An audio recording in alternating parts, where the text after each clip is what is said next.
Praise the Lord, brothers. सबको जय मसीह की। I take this time as my great privilege to spend with you all with the Word of God. ये मेरे जीवन में बहुत ही बहुमूल्य समय है जिसको मैं आप लोगों के साथ बिता पा रहा हूँ। Actually, today evening I was asked to take the Word of God by our brother Deepu. और भाई दीपू के द्वारा आज संध्या के समय का वचन का देने के लिए भाई दीपू ने मुझे बोला। Then when I heard from the mouth of the brother Deepu, I was very excited to share the Word of God with you. और जब जैसे ही मैंने भाई दीपू के मुंह से इस शब्द को सुना तो मैं बहुत ही प्रोत्साहित और ज्यादा उत्तेजित था परमेश्वर के वचन को बांटने के लिए। And also I was asking brother, please give me the 15 minutes so that I can share you the thought. I will be giving the title, then after we will be going forward.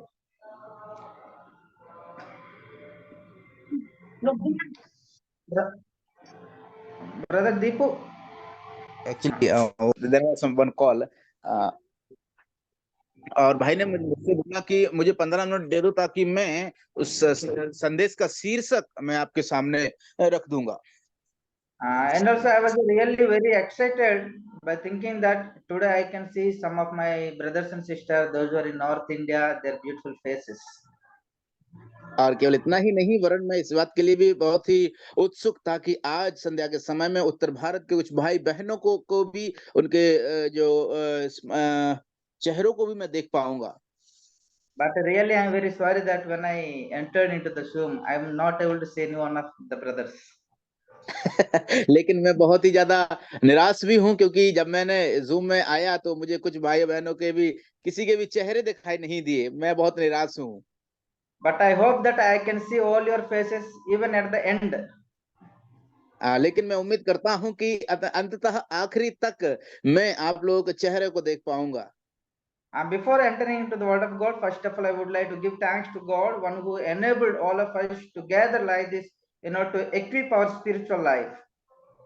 और वचन में जाने से पहले मैं सबसे पहले अपने प्रभु को धन्यवाद देना चाहता हूं कि जिन्होंने हमें ये अवसर प्रदान किया कि उनकी उपस्थिति में बैठ करके परमेश्वर के वचन को एक साथ सीखने की जो मौका दिया। And also thank you all for giving me this good opportunity so that I may share the Word of God with you all. और आपके लिए भी धन्यवाद देना चाहता हूं कि आप लोगों ने मुझे अनुमति दिया कि मैं आपके साथ परमेश्वर के वचन को बांटूं। And also my special thanks to brother Deepu, one who introduced me this platform. और एक बार फिर से मैं भाई दीपू का भी धन्यवाद देना चाहता हूं कि इस प्लेटफॉर्म पर मुझे अवसर दिया और इस प्लेटफॉर्म पर एक परिचय मुझे मेरा दिया। If I talk about my relationship with Deepu, we both are the good friends and we both could study in BTC and he is my junior. और यदि हमारे रिश्ते की बात करें तो भाई दीपू हमारा एक बहुत अच्छा मित्र है और वो हम एक ही कॉलेज में एक साथ पढ़ाई किए हैं, लेकिन भाई दीपू जूनियर है और मैं उनसे पहले का बैच सीनियर बैच से हूँ। Though in studies he was junior, now he is more senior in the ministry. यद्यपि कॉलेज में अध्ययन के दरमियान ये भाई जो है दीपू भाई जूनियर थे लेकिन सेवकाई में अभी सीनियर हैं। So really I am very happy to see brother Deepu in such a manner. और भाई दीपू को इस प्रकार से देख कर मैं बहुत आनंदित और खुश हूँ। So let me introduce myself. My name is Reddy Ramakrishna. और मैं इस बात को परिचय देना चाहता हूँ कि मेरा नाम रामकृष्णा है। Though I was known as from Kerala, I am from Andhra Pradesh. यद्यपि मीटिंग में मेरा नाम केरला से डाल दिया गया क्योंकि मैं अभी केरल में हूँ, लेकिन मेरा जो वास्तविक जो जगह है वो है Andhra Pradesh. I am from Andhra Pradesh, Vijayanagaram district. और विजयनगरम जिला से हूँ। And we are 4 brothers and having a mother. और भाई के जो 4 भाई हैं और उनकी मम्मी भी हैं। And I am the third one. और भाई जो तीसरे नंबर के हैं। Among we 4, 3 are in the ministry. और उन चारों भाइयों में से 3 भाई लोग जो है सेवकाई में हैं। And with 3, first 3 we are married and each one is having, my elder 2 brothers are having each one 2 sons. और तीनों भाई जो बड़े-बड़े भाई लोग थे उन सभी का शादी हो गया है और सबसे बड़े भाई का 2 बच्चे भी हैं। and God blessed me with a baby girl. Now she is 3 years old. और उसके बाद भाई रामकृष्णा को भी प्रभु ने बेटी के रूप में आशीष दिया और उनकी बेटी अभी 3 वर्ष की हैं।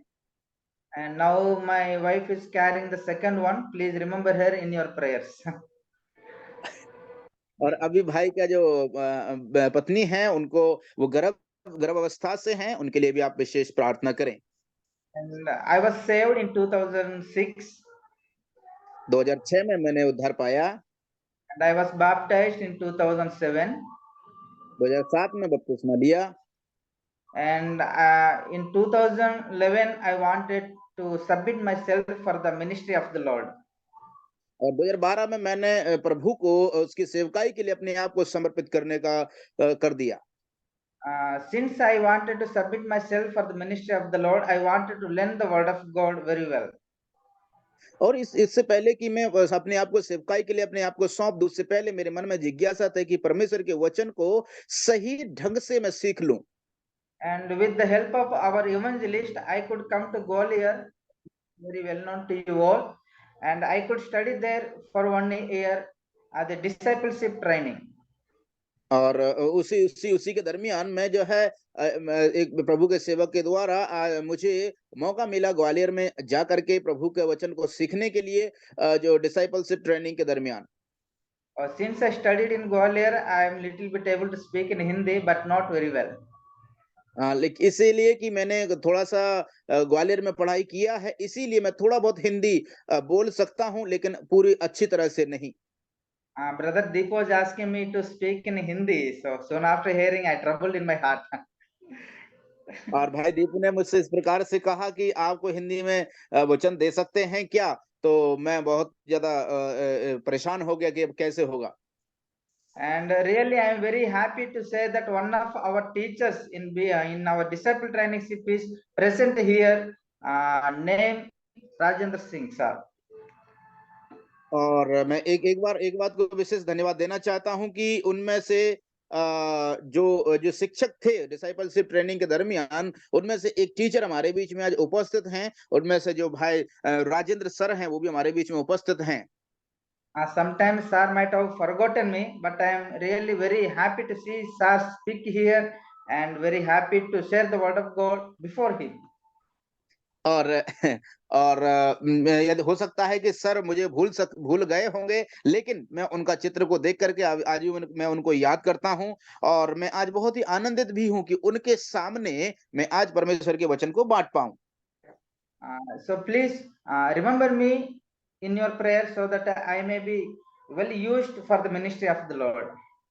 और विशेष आप लोग मेरे लिए प्रार्थना करें कि ताकि मैं परमेश्वर की सेवकाई के में अच्छी रीति से उसकी महिमा के लिए इस्तेमाल किया जा सकूं। After the completion of my discipleship training in Gwalior, I could come to Kerala BTC and I completed my BTH course and I was graduated in 2016. और उसके बाद फिर मैंने जब ग्वालियर में अपना कोर्स कंप्लीट करने के बाद में फिर मैं जो है केरला में आया बीटीसी में। उसके बाद 2016 में मैंने वहां पर बीटीएच का कोर्स कंप्लीट करने के किया और ग्रेजुएशन 2016 में हो गया। After my graduation, I could go back my home and I was helping in the ministry to my elder brother, one who is doing the ministry for 3 years. और 3 साल तक मैं अपने मुल्क में चला गया, अपने देश में चला जाने के बाद में वहां पर मैंने फिर अपने भाई जो मेरा बड़ा भाई जो उनका सेवकाई करते हैं, उनके साथ सेवकाई में मैं मदद करता रहा 3 वर्षों तक। And afterwards, I could come back to the same college, the BTC, and now I am working here as a warden and faculty. और अब उसके बाद 3 साल के बाद में फिर मुझे अवसर मिला कि मैं केरला में दोबारा उसी कॉलेज में आ सकूं और वहां पर आने के बाद में अभी मैं एक वार्डन के रूप में और एक शिक्षक के रूप में कार्यरत हूं। That was the reason I am known as the Keralite now. और इसीलिए वही कारण है कि मैं केरल का नाम से जाना गया।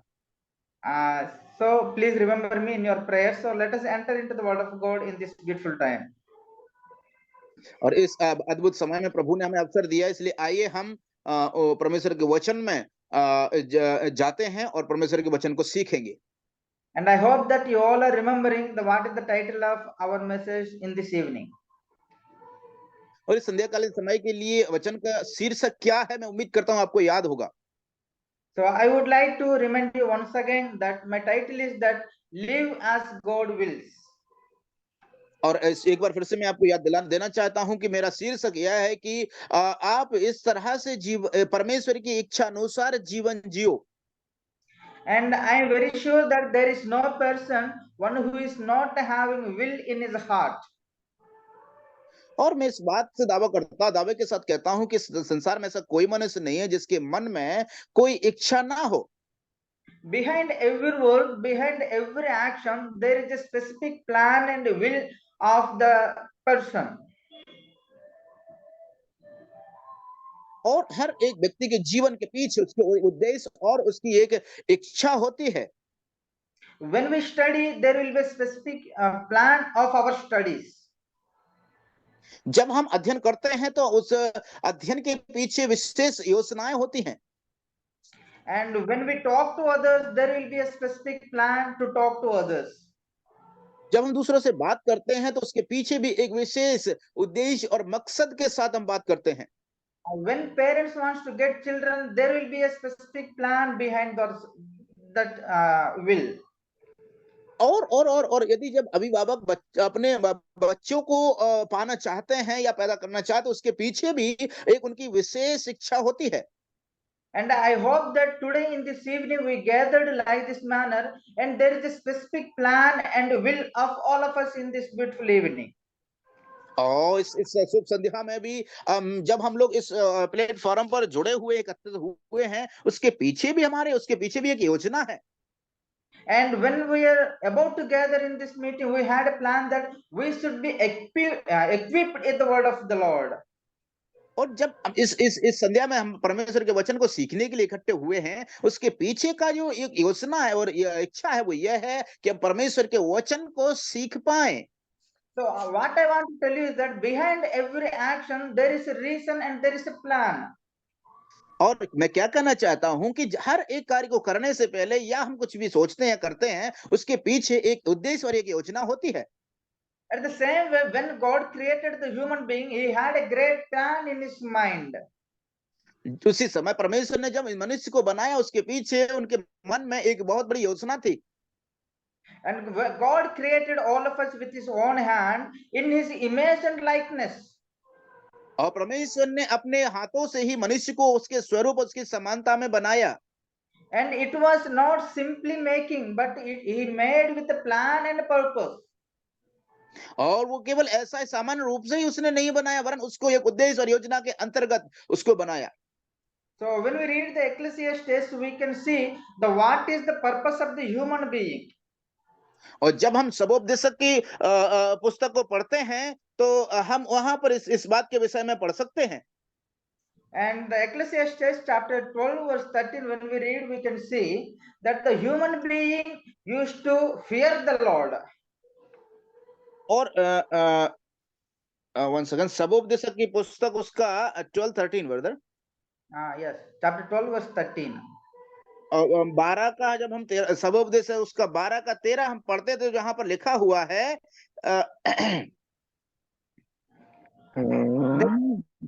yes.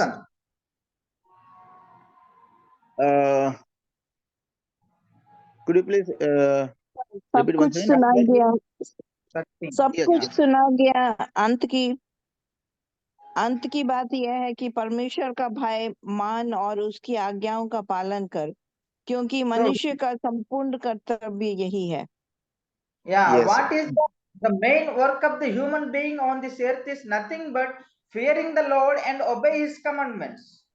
और मनुष्य का, मानव जाति का जीवन का उसका उद्देश्य क्या है उसको बनाने के पीछे, कि कुछ नहीं वरन एक ही है कि वो परमेश्वर का भय माने और उसकी आज्ञाओं का पालन करे। Really, we are very blessed that we could come to know what is the God's plan in our life. मेरे प्रियो, हम लोग बड़े आशीषित लोग हैं कि हम लोग इस प्रकार से परमेश्वर की योजनाओं को जान सके, उसकी योजना, उसका प्लान क्या है हमारे जीवन के लिए। Now, if anybody is asking to us why you are on this earth, we are able to say the answer that I am on the earth to obey the God's commandment and fear the Lord. और यदि कोई भी हमसे आज इस प्रकार का सवाल पूछता है कि भाई आप क्यों इस जगत में हो, तो हम इस प्रकार से दावे के साथ में आनंद के साथ कह सकते हैं कि मैं इसलिए इस संसार में हूँ, मेरा कर्तव्य है कि मैं परमेश्वर का भय मानूं और उसकी आज्ञाओं का पालन करने के लिए। But if you're asking the outsiders, I mean unbelievers, there is no answer in their mouth. और यदि आप अविश्वासियों से बात करते हैं तो उनके मुंह में कोई जवाब नहीं रहे। They say that we are born and we are growing up, we are getting married, we are becoming old, and we are dying. That much only. There is no any other reason. और वो लोग इस प्रकार से कहेंगे हमारे जीवन का कर्तव्य कुछ और नहीं है, वरन हम लोग जो है जन्म लेते हैं, बढ़ते हैं, शादी करते हैं, बच्चे पैदा करते हैं, बूढ़े हो जाते हैं, मर जाते हैं, बस इतना ही है। But being a Christians, we came to know what is the God's plan in our life on this earth. लेकिन हम जो मसीह होने के नाते हम लोगों को इस बात का पता चला कि हमारे जीवन का उद्देश्य और लक्ष्य क्या है। I would like to read a passage, and then from that passage, I would like to mention some of the characteristics. So, how can we live on this earth according to the will of God? और मेरे प्रियो, हम लोग कुछ एक एक भाग को मैं पढ़ना चाहता हूँ, वहां से कुछ बिंदुओं को हम चर्चा करेंगे, जिससे हम ये जान सके कि हमारे जीवन के पीछे परमेश्वर का उद्देश्य और योजना, इच्छा क्या है। So, please kindly open your Bible with me, the book of Numbers, chapter 1. The और book of गिनती की Numbers, पुस्तक हम लोग निकालेंगे। we will be reading गिनती verses एक from का 47 to 54. और 47 टू 54, ओके, 47 से 54 तक हम लोग पढ़ेंगे। गिनती की And we will पुस्तक be एक अध्याय 47 से 54। Numbers chapter 1, verses 47 to 54. यहाँ पे इस तरह से लिख, And इनमें we will be reading circumstantially. अपने पितरों के गोत्र के अनुसार नहीं गिने गए, क्योंकि यहोवा ने मूसा से कहा था, लेवीय गोत्र की गिनती इस्राएलियों के संग ना करना, परंतु तू लेवियों को साक्षी के तंबू पर और उनके उसके कुल समान पर, अर्थात जो कुछ उससे संबंध रखता है उस पर अधिकारी नियुक्त करना, और कुल समान सहित निवास को वे ही उठाया करें और वे ही उसमें सेवा टहल भी किया करें, और तंबू के आसपास वे ही अपने डेरे डाला करें। और जब बस बाकी के हम लोग धीरे धीरे पढ़ेंगे एक एक करके। We will be reading circumstantially according to the time allows. और समय के अनुसार हम लोग उनको एक एक करके पढ़ते जाएंगे। When we read this passage, we can see the God's will in the life of the Levites. हम यहाँ पर देख सकते हैं, जब इस भाग को हम पढ़ेंगे तो हमको समझ में आएगा कि लेवियों के जीवन से परमेश्वर की इच्छा क्या है। And we know that if anybody is asking how many people could come from the Egypt to the promised land, we can give a number. और जब यदि हम इस प्रकार से पूछते हैं कि मिस्र देश से इस्राएल में कितने लोग वहां पर आए, उनके वापस लौट करके आए थे, तो हम उनका एक समान नंबर दे सकते हैं, गिनती करके इतना लोग आए वापस करके। And mostly when we read the book of Numbers, we can understand how many people departed from the Egypt to the promised land. और हम जब वचन को पढ़ते हैं तो इस बात को भी हम समझ पाएंगे कि कितने लोग मिस्र देश से इजराइल देश के लिए, कनान देश के लिए आए। And mostly we will be telling that the 6 lakh men could depart from the Egypt. और हम लोग इस प्रकार से कह सकते हैं कि 6 लाख लोग जो है मिस्र देश से इजराइल की ओर आए। And especially chapter 1 verse 46, when we read, we can see the correct number who departed from the Egypt. और यदि हम वचन के अनुसार उसका गिनती का 1:46 पढ़ते हैं तो वहां पर हमें उस कितने लोग मिस्र से निकल करके आए उनका नंबर गिनती वहां पर लिखी हुई है, वहां पर लिखा है, और वे सब गिने हुए पुरुष मिलाकर 6,03,550 थे। So this is the number who departed from the Egypt. It is mentioned in verse 46. और वो वचन 46 में जो लिखा हुआ उतने ही लोग मिस्र देश से निकल करके आए। But when we come to the verse 47, we can see in that number Levites are not mingled. लेकिन हम देखते हैं वचन 47 में जब पढ़ते हैं तो उनके साथ में ये जो लेवी लोग हैं उनकी गिनती नहीं ली गई। So 6,03,550 members, excluding the Levites. और वे जो 6,03,550 पुरुष थे लेवियों को छोड़ करके। So the people, those who came from the Egypt, we can divide into three parts.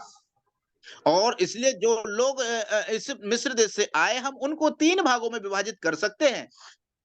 The first group we can find in verse 46 of chapter 1. सबसे पहला जो समूह है वो 46 वचन में हम देख सकते हैं 46। And the second group we can find from verse 47 to 48. और दूसरा भाग दूसरे लोग समूह को हम देख सकते हैं 47 से 48 तक। The first group is that all the Levites, all the Israelites excluding the Levites. हम पहला समूह को देख सकते हैं कि वो जो सारे इजरायली लोग थे यहूदियों को छोड़ करके। And also the second group is that Levites group. और दूसरा समूह है वो लेवियों का समूह है। And also the third group we can find when we read the Numbers chapter 11 verse 4. और तीसरा समूह हम देख सकते हैं गिनती की पुस्तक उसका 11 अध्याय और 4 आयत में। There we can find the mixed multitude also traveled along with the Israelites. और वहां पर हम पढ़ते हैं कि उनके साथ मिली जुली भीड़ उनके साथ थी, वो भी उनके साथ यात्रा किए। So from the Egypt the 12 tribes came. और मिस्र देश से उन 12 गोत्रों के लोग आए। And also the Levites came out. और लेवी लोग भी आए। And also this mixed multitude also came out. और मिली जुली भीड़ भी उनके साथ मिस्र से निकल करके बाहर आई। Though from the Egypt these three groups are coming, here God is very specifically talking about the Levites from the verse 47 to 54. और वचन 47 से लेकर के 54 तक वचन पढ़ते हैं तो यद्यपि ये सारे 3 समूह 3 प्रकार के लोग मिस्र से निकल करके आए, लेकिन यहाँ पर विशेष लेवियों के विषय में परमेश्वर अपनी इच्छा को जाहिर करते हैं। And God is asking Moses, don't count Levites along with all the tribes. और परमेश्वर मूसा से कहते हैं कि तुम बाकी इस्राएलियों के गोत्रों के साथ लेवियों की गिनती नहीं करना। God is asking Moses that don't mingle these Levites and all the Israelites. और वो परमेश्वर कह रहे हैं कि तो इस्राएलियों के साथ में लेवियों को नहीं मिलाना, उनकी गिनती नहीं करना। So you should not count Levites along with the Israelites, but you have to count separately. और इसलिए जब आप गिनती करते हो तो लेवियों की गिनती इस्राएलियों के साथ नहीं करना, वरन अलग रीति से उनको गिनती करना। As God separated these Levites from all other Israelites, and God is telling these Levites are mine. और परमेश्वर ने सारे इस्राएलियों से लेवियों को अलग किया और परमेश्वर प्रभु कहते हैं कि इस्राएली लोग मेरे चुने हुए लोग हैं। And when we read the chapter 3 verse 12, we can understand that God is telling these Levites are my people, these are mine. और 3 का जब गिनती 3 का 12 हम पढ़ते हैं वहां पर हम इस बात को पढ़ सकते हैं कि प्रभु कहते हैं कि ये लोग मेरे लोग हैं। So when we think about the Levi, we can see that Levi is the Jacob's third son. और लेवी हम जानते हैं याकूब का जो तीसरा पुत्र था उनका संतान है। And also he was the person one who was cursed by his father. और यही लेवी वही व्यक्ति था जिसको हम जानते हैं कि पर उसके ही पिता ने उसको श्राप दिया था। That one we can read Genesis chapter 49 verses 5, 6, 7. और इस बात को हम लोग उत्पत्ति की पुस्तक उसका 49 का अध्याय का उसका 5, 6, 7वीं आयत को जब हम पढ़ते हैं तो वहां पर इस बात को हम पढ़ सकते हैं। There we can see the character of the Levite. वहां पर हम देख सकते हैं लेवी का जो कैरेक्टर स्वभाव को देख सकते हैं। Levi was a cruel man. जो लेवी जो है वो बहुत ही उपद्रवी था। And he was filled with angry. वो बहुत ही क्रोध से भरा हुआ व्यक्ति था। And he was a cursed man. केवल इतना ही नहीं वरन वो श्रापित व्यक्ति था। But still God selected that Levi and telling that these are my people. लेकिन फिर भी परमेश्वर इस प्रकार से उस ऐसे व्यक्ति को वो चुनाव करके कहते हैं ये मेरे चुने हुए लोग हैं। And he is telling that you should separate these Levites from all the Israelites. इसलिए वो प्रभु यहोवा पर मूसा से कहता है तुम इन लेवियों को इस्राएलियों से अलग करके रखना। So, my dear brethren, we know what was our past before knowing the Lord Savior Jesus Christ. वो प्रिय भाइयों बहनों हम सभी लोग जानते हैं हमारा अस्तित्व कैसा था प्रभु यीशु को जानने से पहले। So, when we read the Ephesians chapter 2, we will be very we will get the good understanding about our past life. और फिलिप्पियों के पत्र जब 2 अध्याय को हम पढ़ते हैं तो हम अपने जीवन के बीते हुए अस्तित्व के बारे में हम भली भांति समझ सकते हैं। So, we were not good at all.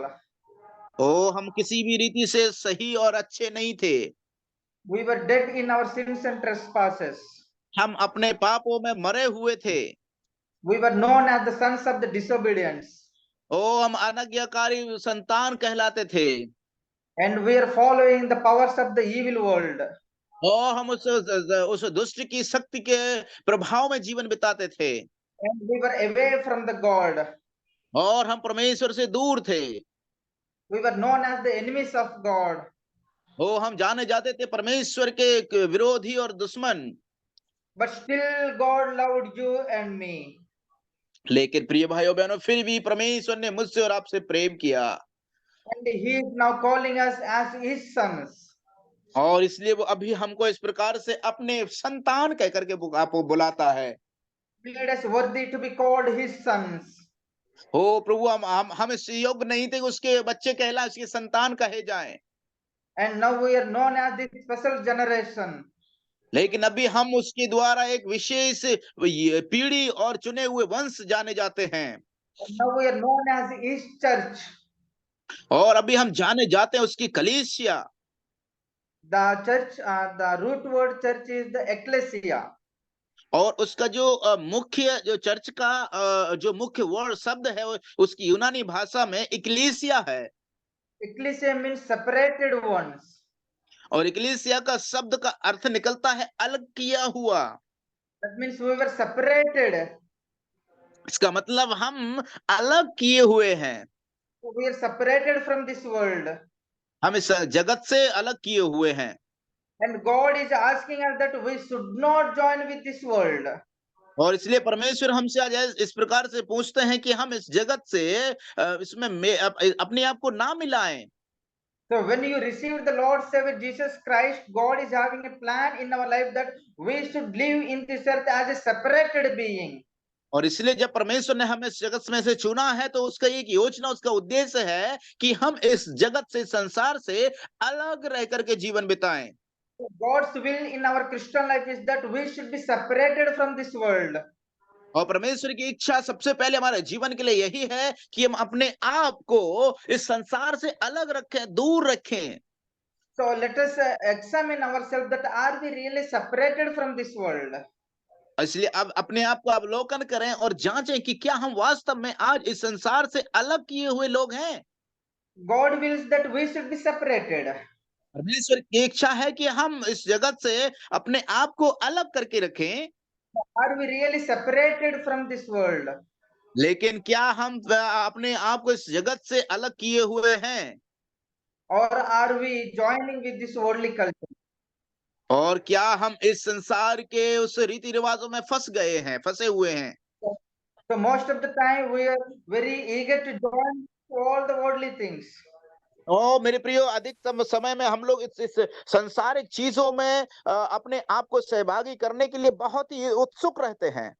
The word of God says that the world is not knowing us because we are sons of God. इस परमेश्वर का वचन कहता है कि संसार हमें इसे नहीं जानता इसलिए कि हम इस संसार के जगत के नहीं हैं। The world is not knowing us means we are away from the world. That is the reason world is not knowing us. और इसीलिए कि पर संसार इसलिए हमें नहीं जानता क्योंकि हम इस संसार के नहीं हैं। So are we really separated from this worldly nature? और इसलिए क्या हम वास्तव में संसार के स्वभावों से हम अलग किए हुए लोग हैं क्या? And we know that what is the world? और हम इस बात को भी जानते हैं कि जगत संसार क्या है। The world is nothing but having the lust of eyes संसार में और कुछ नहीं है वरन आंखों की अभिलाषा and having the pride of life और संसार की शरीर की घमंड and having the lust of our flesh. और शारीरिक अभिलाषाओं से भरा हुआ है। So we should be separated from the lust of our eyes. इसलिए हम अपने आप को आंखों की अभिलाषाओं से अपने आप को दूर रखें। And we should be separated from the lust of our flesh. इसलिए हम अपने आप को शरीर की अभिलाषाओं से दूर रखें। And we should be separated from the pride of our life. इसलिए हमको भी अपने शरीर संसार अपने जीवन का घमंड से भी अपने आप को दूर रखना चाहिए। So are we separated from the lust of eyes? इसलिए क्या हम वास्तव में अपने संसार आंखों की अभिलाषा से दूर हैं? So in this world, whenever we are going out, we will be looking the many beautiful things. और जब हम इस संसार में बाहर निकलते हैं अपने घर से तो हम देखते हैं बहुत सारी ऐसी मनोहर बातों को चीजों को हम देखते हैं। And most of the time we feel that if I am getting that one, it is very good for me. और अधिकतर समय में हम ऐसा सोचते हैं अरे वो चीज को यदि मुझे मिल जाए या मैं उसे पा लूं ये बहुत ही अच्छी बात होगी। So that is the lust of eyes. और वो है आंखों की अभिलाषा। And most of the time we will be searching to fulfill the lust of our flesh. और अधिकतर समय में हम लोग इस प्रकार से चाहेंगे अपने शरीर की अभिलाषा को पूरा करने के लिए। So when we are going out and when we want to have the more good food sometimes, और कभी-कभी हम लोग इस प्रकार से चाहेंगे और सोचेंगे कि हमें अच्छा भोजन मिल जाए।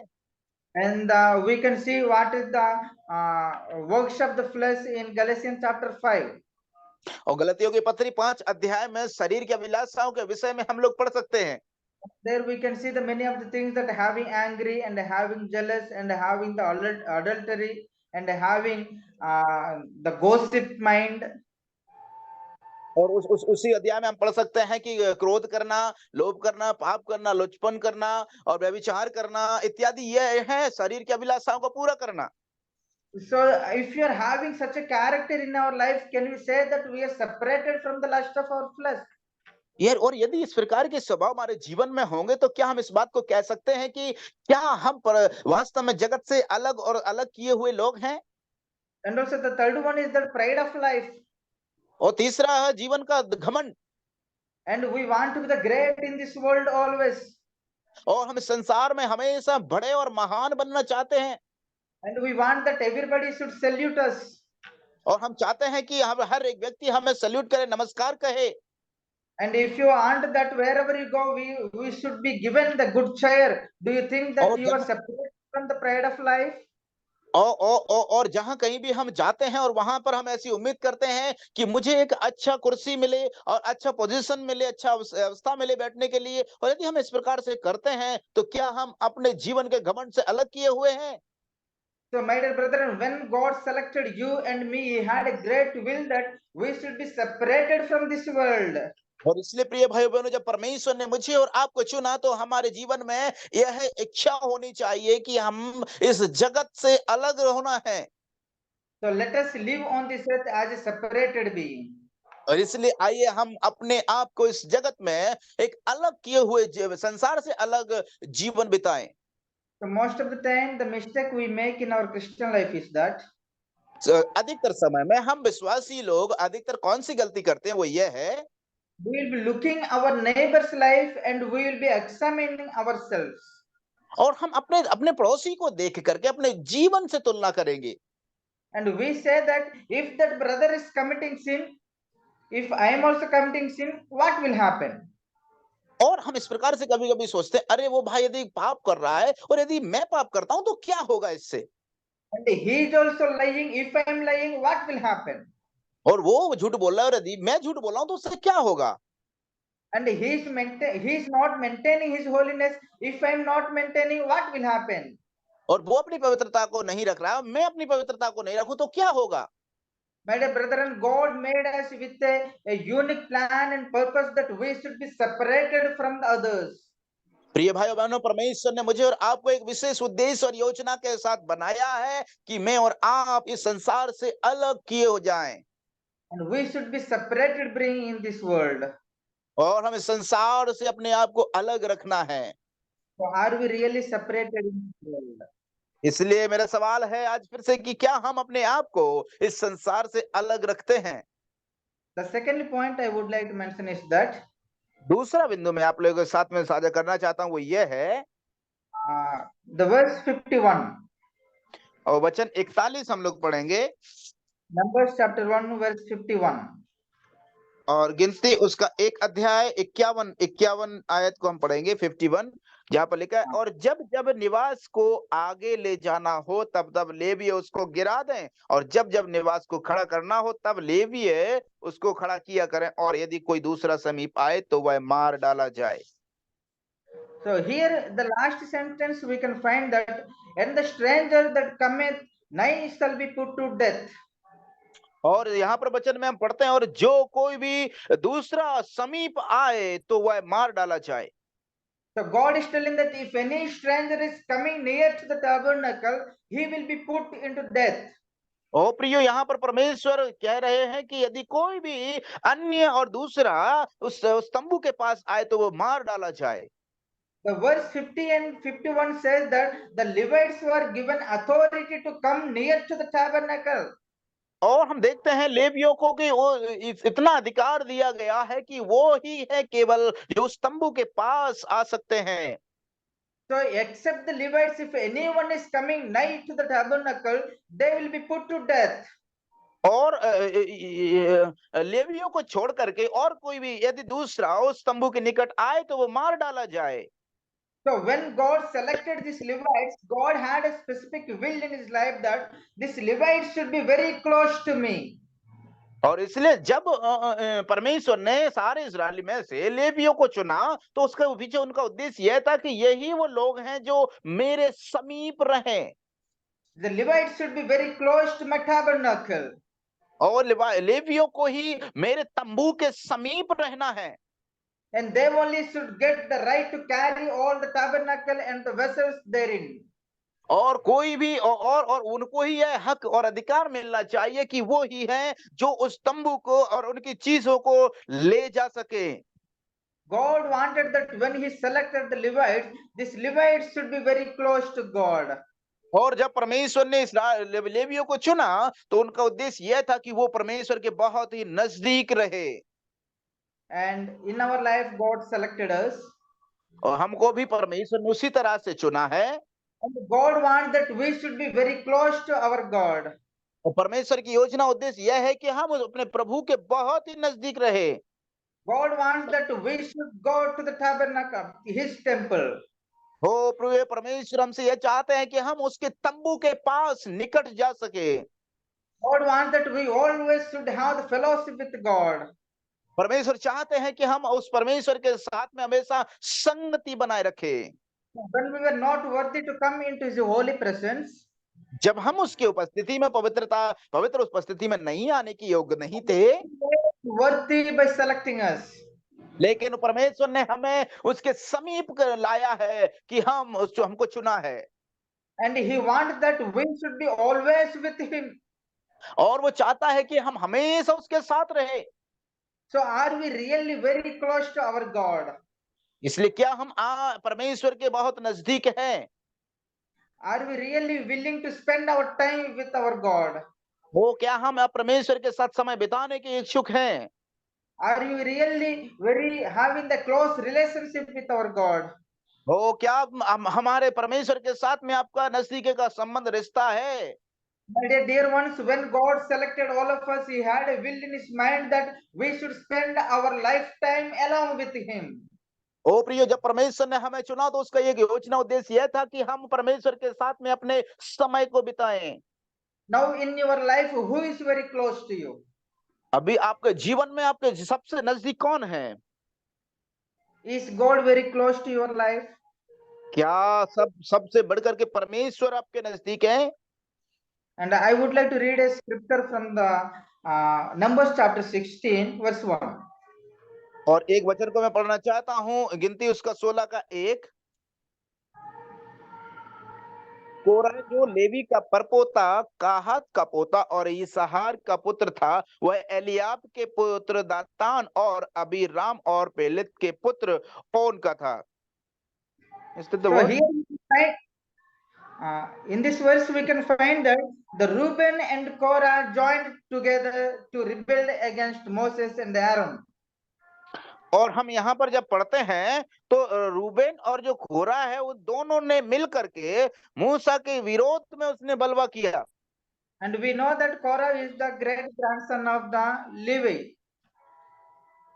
और हम इस बात को जानते हैं कि रूबेन जो है लेवी का परपोता है। So except Levi, there are 12 other tribes. और लेवी के अलावा और 12 गोत्र 11 गोत्र और हैं। But among the 12 tribes, why this Reuben only came and joined to Korah to rebel against Moses and Aaron? अब देखिए उन 12 गोत्रों में से क्यों आखिर रूबेन ही अकेला लेवी के साथ मिल करके आता है और मूसा के विरोध में बलवा करता है। And these are not joining for the good work. और ये दोनों जो है एक अच्छे काम के लिए इकट्ठे नहीं हुए। These both are joining to rebel against the Lord. और ये दोनों इसीलिए मिले ताकि वो परमेश्वर के विरोध में बोले। So through that one we can understand how much close relationship this Korah and Reuben are making. और मेरे प्रिय, इसी बात से हम इस बात को समझ सकते हैं कि कोरह और रूबेन कितना नजदीकी का रिश्ता संबंध उनके साथ है। If you want to join for the bad work, we both, the two persons should come to know each other very well. और यदि हम किसी गलत उद्देश्य के लिए इकट्ठे यदि मिलना है, संगत जोड़ना है, तो दोनों व्यक्तियों को एक दूसरे की उस समस्या को अच्छे से जानना होगा। We can share the good works with anyone. और हम अच्छी बात है किसी के साथ भी बांट सकते हैं। But if you want to share the bad work, we should know about that person very well. Otherwise, we can't share about our bad works. ओ मेरे प्रिय, यदि हमको किसी के साथ में उसके बारे में बुरी बात कहनी है तो हमको पहले उस बात को भली भांति जानना होगा, नहीं तो हम नहीं बता And सकते। we should confirm that that person also having the same mind just like us. और इस बात को भी हमको सुनिश्चित करना है कि उस व्यक्ति में भी हमारे ही जैसा सोच विचार है। So that was the reason this Korah and this Abiram could come together very close, because they are knowing each other very well. और यही वो कारण रहा कि वो कोरह और अबीराम जो दोनों मिलकर के एक साथ आए और उसके मूसा के विरोध में बोलने लगे। Actually, that Korah was the grandson of the Kohath. और कोहा जो पर जो जो जो को इज दैट कोरह और अबीराम ब्रदर? Korah. यस, कोरह जो काहत का पोता, यस, परपोता और काहत का पोता था। Kohath's grandson, and Kohath was given authority to carry the ark of the Lord. और कोहात को वह जिम्मेदारी दिया गया था कि वो उस तंबू को लेकर जाए। And Korah and all his children should carry the holy vessels and the ark of the Lord. और कोरह को जिम्मेदारी दिया गया था कि वो परमेश्वर के तंबू को और उसके अंदर के जो सारे पवित्र बर्तन है सबको उठा करके उनको उठाने की जिम्मेदारी और कार्य दिया गया था। That shows that God wants this Korah and Kohath should be very close to God. और इसलिए परमेश्वर चाहते हैं कि ये कोरह और ये जो कोरह है ये दोनों ही परमेश्वर के बहुत नजदीक रहें। But that Korah was not close to God, but he was close to the Abiram. और लेकिन हम देखते हैं कि कोरह जो है परमेश्वर के नजदीक तो नहीं रहा, लेकिन वो अबीराम के नजदीक जरूर रहा। And in the end, they planned a tricky plan against the Lord and against the Moses and Aaron. और देखिए उसके बाद फिर उन्होंने एक इस प्रकार से एक बहुत ऐसा एक बुरा षड्यंत्र रचा मूसा के विरोध में और परमेश्वर के विरोध में। So in your Christian life, who is very close to you? इसलिए आप अपने जीवन में इस बात को जांचिए कि आपके सबसे नजदीक कौन है। Is really God very close in our life? क्या परमेश्वर हमारे बहुत ही नजदीक है? Do you know your God? क्या आप अपने परमेश्वर को जानते हैं? Do you know the heart of the Lord? क्या परमेश्वर के मन को इच्छा को जानते हैं? Do you know the strength of the Lord? क्या आप परमेश्वर की सामर्थ्य और ताकत को जानते हैं? Do you know the love of God? क्या आप परमेश्वर के प्रेम को जानते हैं? Do you know the mercy and loving kindness of God? परमेश्वर की दया और परमेश्वर की कृपा को क्या आप जानते हैं? Do you know the attributes of God in your life? क्या हम अपने जीवन में परमेश्वर के गुणों को जानते हैं? If you're not knowing the love of God in your Christian life, यदि आप परमेश्वर के उन स्वभावों को यदि आप अपने मसीह जीवन में नहीं जानते, I mean, if you're not experiencing the love of God in your Christian life, इसका मतलब मेरा है कहने का है कि यदि हम अपने मसीह जीवन में परमेश्वर के गुणों को यदि अनुभव नहीं कर रहे हैं, if you're not experiencing the strength of God in your Christian life, यदि हम अपने जीवन में परमेश्वर की सामर्थ्य को अनुभव नहीं करें, if you're not experiencing the mercy of God in your Christian life, हम अपने जीवन में यदि परमेश्वर की दया को यदि अनुभव नहीं कर पा रहे हैं, if you're not experiencing the presence of God in your Christian life, हम अपने जीवन में मसीह जीवन में यदि परमेश्वर की उपस्थिति का अनुभव नहीं कर पा रहे हैं, then say that you are very close to God. कैसे आप कह सकते हैं कि आप परमेश्वर के बहुत नजदीक हैं? God wants that we should know about Him more and more. परमेश्वर चाहते हैं कि हम और अधिक उसके बारे में जानें। So how can we know about God if you're not spending our time with Him? और इसलिए हम कैसे इस बात को जान सकते हैं कि परमेश्वर के साथ यदि हम समय नहीं बिताते तो हम उसके नजदीक हैं। So God selected all of us to spend our time with Him. परमेश्वर ने मुझे और आपको इसीलिए चुना कि हम उसके साथ अपने समय को बिताएं। And God is willing in our life that we should spend very close to Him. परमेश्वर चाहते हैं कि हम अपने जीवन को बहुत ही नजदीकी के साथ उसके साथ बिताएं। The first one is that we should be separated in this world. पहला है इसलिए कि हम अपने आप को इस संसार से अलग रखें, The second one is that we should be very close to God. और दूसरा है हम जब संसार से अलग होते हैं तो परमेश्वर के बहुत नजदीक होना है। And verse 53, when we read, we can understand the third point. और जब वचन 53 पढ़ते हैं तो तीसरी बात को हम लोग समझ सकते हैं। There we can see that God is asking all these Levites to pitch their tent around the tabernacle. और यहाँ पर हम देखते हैं कि परमेश्वर सारे लोगों से कहते हैं कि तुम अपने निवास को आगे ले जाना और तब तंबू लेवियों को गिरा दें, और जब निवास को खड़ा करना हो तब लेवी उसको खड़ा करें। No, in verse 53, there we can see that Levites should pitch their tent around the tabernacle. Yes, that 51 words I read. Okay, sorry. वचन 53 में लिखा है, पर लेवी अपने डेरे साक्षी के तंबू ही के चारों ओर खड़े किया करें। That Levites should live around the tabernacle. और लेवियों को जो है उस तंबू के आसपास रहना है।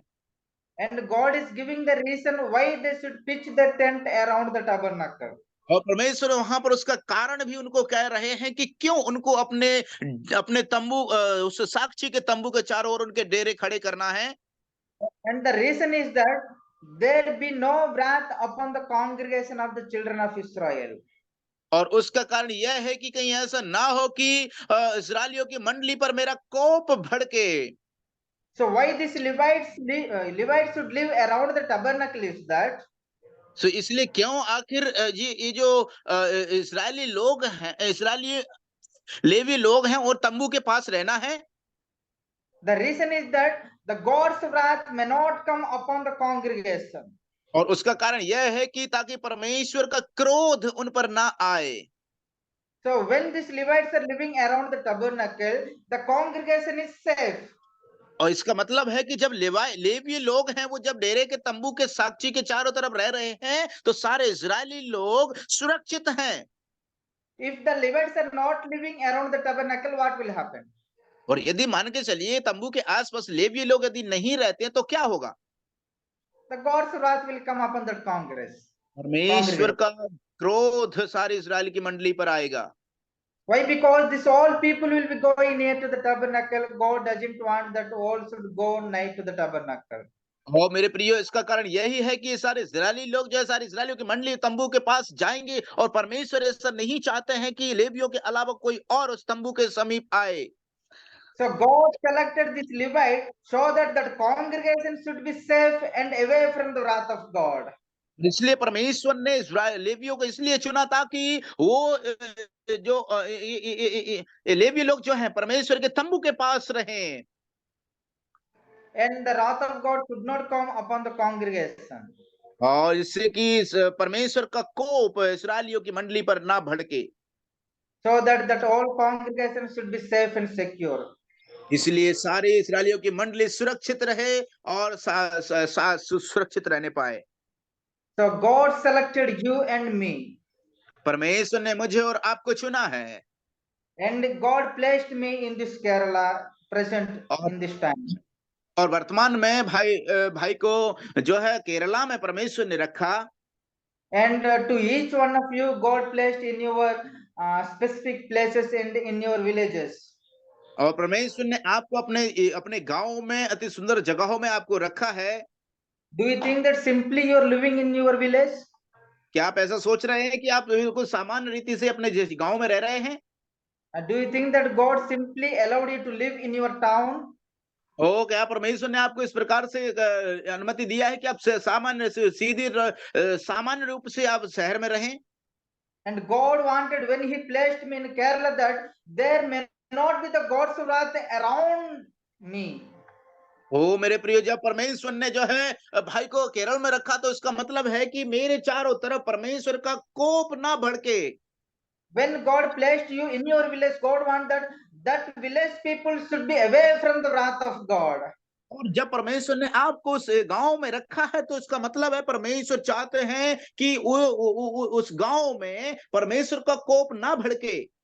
So you should be security of your village, इसलिए तुम अपने अपने गांव के रक्षक बनना है, and you should be a safeguard for your village people. और तुम अपने गांव के लिए एक सुरक्षा गार्ड बनना है। And all the people, those who are living around you, should be away from the wrath of God. और इसलिए कि आपके आसपास जो लोग रह रहे हैं वो सब सुरक्षित रहें। How can we make others away from the wrath of God? कैसे आप परमेश्वर के क्रोध से दूसरों को दूर रख सकते हैं? By bringing them into the knowledge of Lord Savior Jesus Christ. उनको प्रभु यीशु मसीह के विषय में उनको सुसमाचार सुना करके, यीशु मसीह के बारे में बता करके। So through your life, how many people became away from the wrath of God?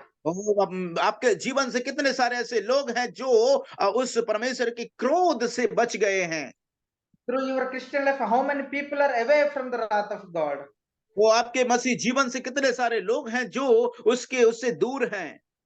Can you say even one name that brother, this brother is away from the wrath of God because of my life in this earth?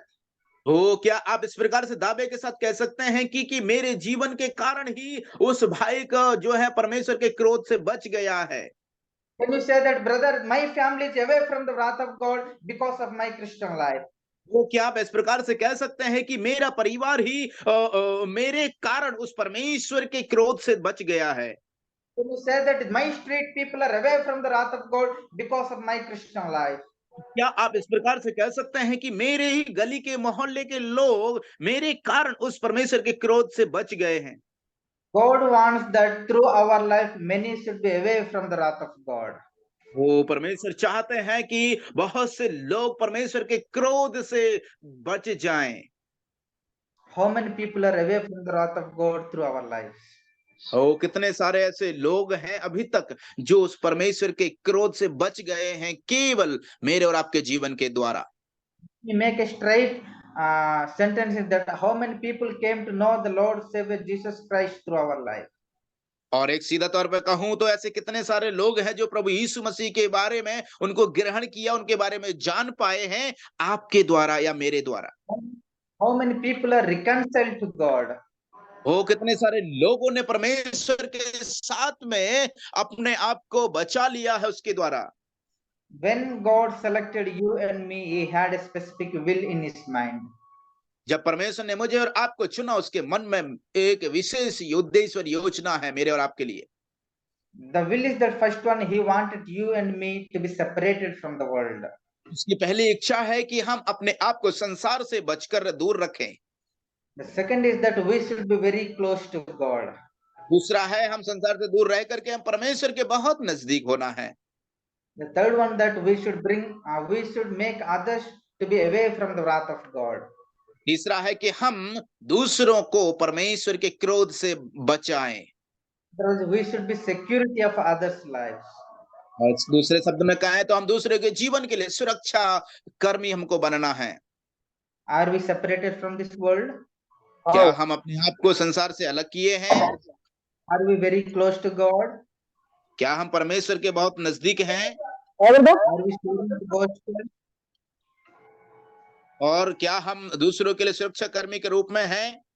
So let us examine ourselves. इसलिए आइए हम अपने जीवन को अपने आप को जांचें।